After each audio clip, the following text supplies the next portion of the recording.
हरिओम नमस्कार. मी मंगला खाडे. नंदाई किचन या चॅनलवर मी तुमचं स्वागत करत आहे. आता श्रावण महिना चालू झालेला आहे.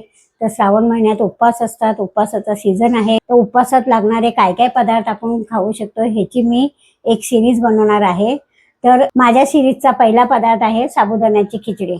व्हिडिओ आवडल्यास लाईक करा, शेअर करा, नंदाई किचन या चॅनलला सबस्क्राईब करा आणि बाजूचं बेल आयकॉन बटन प्रेस करा, जेणेकरून तुम्हाला नवीन नवीन व्हिडिओचे अपडेट्स भेटतील. चला तर मग पाहूया साबुदाण्याची खिचडी कशी बनवतात. साबुदाण्याची खिचडी बनवण्यासाठी लागणारं साहित्य: भिजवलेला साबुदाणा 200 ग्राम, मिरची, लिंबू 1 नग, जिरं 1 चमचा, सेंदा नमक, साखर 1 चमचा, शेंगदाण्याचं कूट 100 ग्राम, तेल 2 चमचे, वाफवून घेतलेले बटाटे 2 नग. सर्वप्रथम आपण फोडणीसाठी 2 चमचे तेल तापवून घ्यायचं आहे. तेल तापलं की त्यात 1 चमचा जिरं आणि बारीक चिरलेली मिरची फोडणीला घालायची आहे. मिरचीचं प्रमाण तुम्ही तुमच्या आवडीनुसार कमी किंवा जास्ती करू शकता. मिरची छान कडक भाजून घ्यायची आहे. मग त्यात उकडलेले बटाट्याचे काप घालून मिक्स करून घ्यायचं आहे. बटाटे उकडलेले असल्यामुळे पुन्हा ते शिजवायची गरज नाही.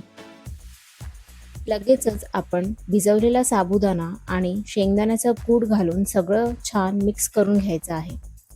चवीनुसार मीठ आणि साखर घालून एकजीव करून कढईवर एक झाकण ठेवून 1 ते 1.5 मिनिटासाठी वाफवून घ्यायचं आहे, जेणेकरून आपला साबुदाणा छान फुगून येतो.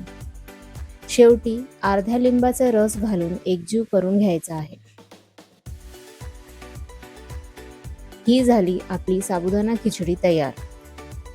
खिचडीमध्ये कार्ब जास्ती असतात, म्हणून सर्व करताना तिला दह्यासोबत सर्व करा, जेणेकरून तुमचा प्रोटीन आणि कार्ब्सचा बॅलन्स टिकून राहील.